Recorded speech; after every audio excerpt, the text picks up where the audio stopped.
Thank you, Mr. President. I move this matter of public importance, and I'm moving this today because of the extraordinary attention that the Federal Environment Minister's application of Section 10, ordering that the site for a tailings dam for the McPhillamys Gold Mine near Blaney not be constructed on the headwaters of Bullabula.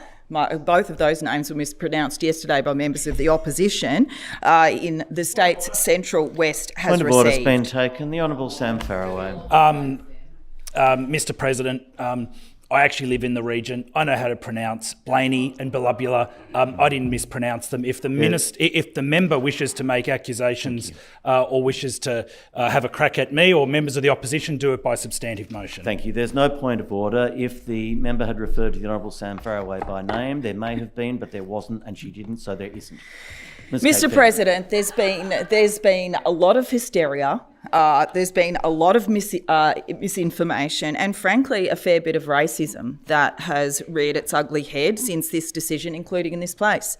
So I want to use today's debate to set the record straight in terms of what the impacts of this gold mine is going to be and the tailings dam.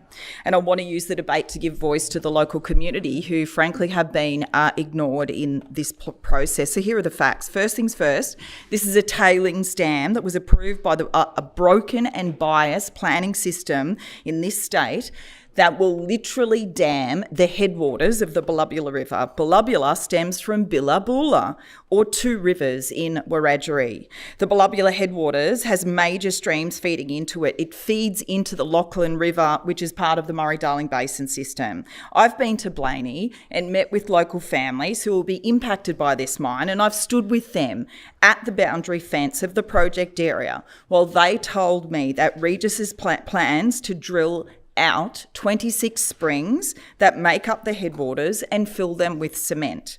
They told me how they had lived on the river for 3 generations and they rely on those springs 12 months of the year. They described how when it doesn't rain, the springs start feeding the river by filling the holes. Even after a drought, the river just starts to flow because it's already charged because of these springs. It's important that people get a sense of the scale of this tailings dam. Its 40 metres high wall will stretch across the valley for 1.2 kilometres. Warragamba Dam wall is 50 metres high. This one's 40 metres. It's going to spread out over the whole area of springs and tributes that make up the headwaters of a river. From day one, as soon as the wall is built, it's going to block the river, robbing downstream communities and the river itself of that extremely important flows. The families that live near the tailings dam and along the river have not been guaranteed by Regis that the tailings wall will not fail, despite seeking that. The proponent, in fact, has admitted if there is a tailings wall failure, the contents of the tailings dam will flow into the Bullabula River. That's right. Water contaminated with a cocktail of heavy metals would flow along the Billabula and then along the 8 kilometres downstream into the township of Blaney, into Carcoar Dam, onto the Lachlan River, then into the Murray-Darling Basin, our nation's food bowl. Regis says this will not happen. But so did Newcrest with their Cadia mine at Orange, and so did BHP, one of the world's biggest mining companies. Within 2 kilometres of the boundary of this mine site, there are over 90 houses, meaning more than 200 people that are directly next door to this proposed mine. A massive tailings dam at Cadia Gold Mine failed and has been leaking toxic water full of heavy metals into the groundwater ever since, and the company cannot fix that tailings dam. The whole project is less than 10 kilometres from the town of Blaney, which has a population of 3,500 people. There are howls from all directions that this Section 10 declaration is going to cost the community. The Premier has said thousands of jobs. He corrected that when I challenged him. Media outlets are saying 1,000 jobs. Now they've got the figure down to 800. So what does Regis Resources economic impact assessment say? So it says, literally, during the construction phase, the peak project workforce, or the absolute most at any single point in time, will be around 710 people in just year one. This is just year one. Although it's noted the number of construction workers at any one time will vary, averaging around 580 people averaging 580 people in the first year. Again, that's the first year of construction. Then you move to the operations phase, which is for 10 years. The workforce will fluctuate over that time, but from years 2 to 11, it will be 260. Full-time equivalent persons that are employed, 260. So let's be clear, if this project does find another spot for its tailings dam, preferably please, one that isn't at the headwaters of a river, and it gets underway, it's only going to be operating for 10 years. And here's what one Blaney local told me in response to the jobs argument. Firstly, the unemployment rates in the Central West are below 2.5%, which is a good 1.5% or so, below what economists all agree is full employment. There's no one looking for work. What this means is that the mine is going to advertise for jobs, he said, and the local mechanics, local mobile farming machinery repairers, all your local labourers will put their hand up to say, yep, I'll go for the higher paying job at the mine. And it costs your local small business in terms of repairing jobs. You can't get your car serviced or your equipment serviced as quickly. So yes, he says, there's going to be some jobs. We're not denying that. There will be some jobs.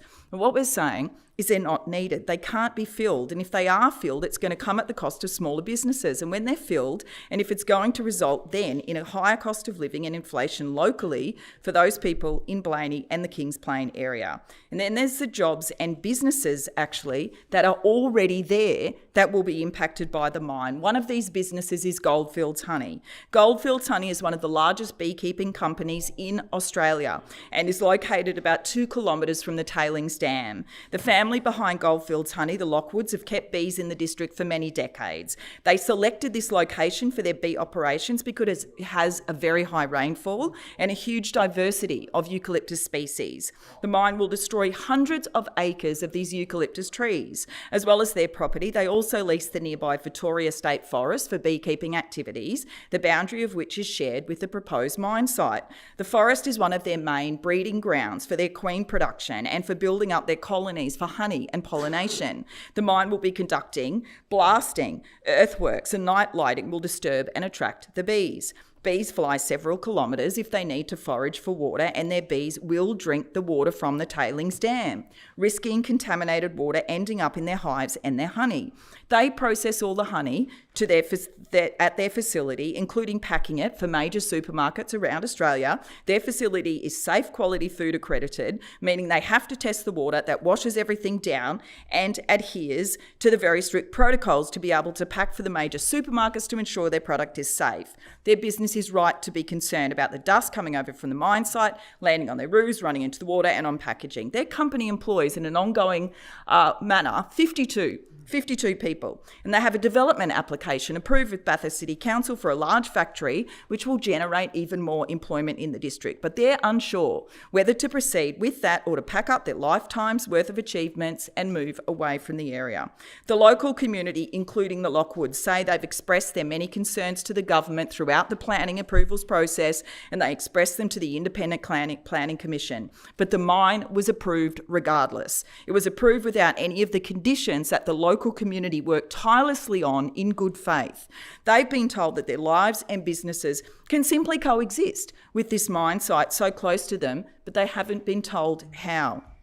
Let's remember, this project has a lifespan of just 10 years. There's a project pit, not a tailings dam, a different thing, a project pit that is going to be 1 kilometre wide, 500 metres deep, and it's not going to be rehabilitated and filled at the end of its 10-year life. Regis Resources says it doesn't make economic sense. So they are just going to put a fence around it and let it fill with water over time. Over time means for 500 years before it apparently reaches equilibrium, whatever that means. In the EIS, it states that 97% of the water that goes through the pit will end up in the Belubula River. This is in the EIS. So all the mercury and the lead that is exposed during that mining process will just go into the river, and this was all approved by the IPC. As for Aboriginal heritage and the comments by people in this place and the media that Aboriginal cultural heritage assessments found there would be no impact, I say, read this.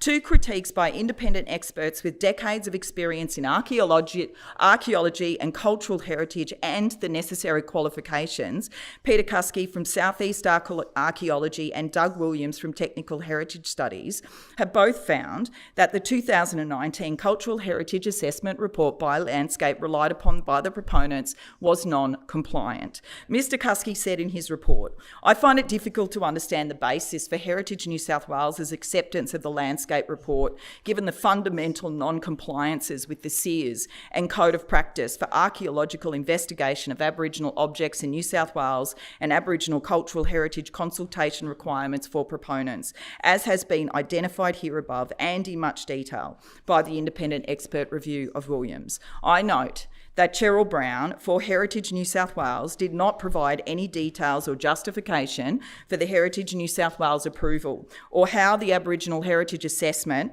complied with the SEARS or Heritage New South Wales requirements. I note the relative lengthy extent of comments provided by Brown on historic heritage compared with the virtual absence of comments provided on Aboriginal heritage, and therefore question whether a qualified archaeologist in Aboriginal heritage even reviewed the Landscape report on behalf of Heritage New South Wales."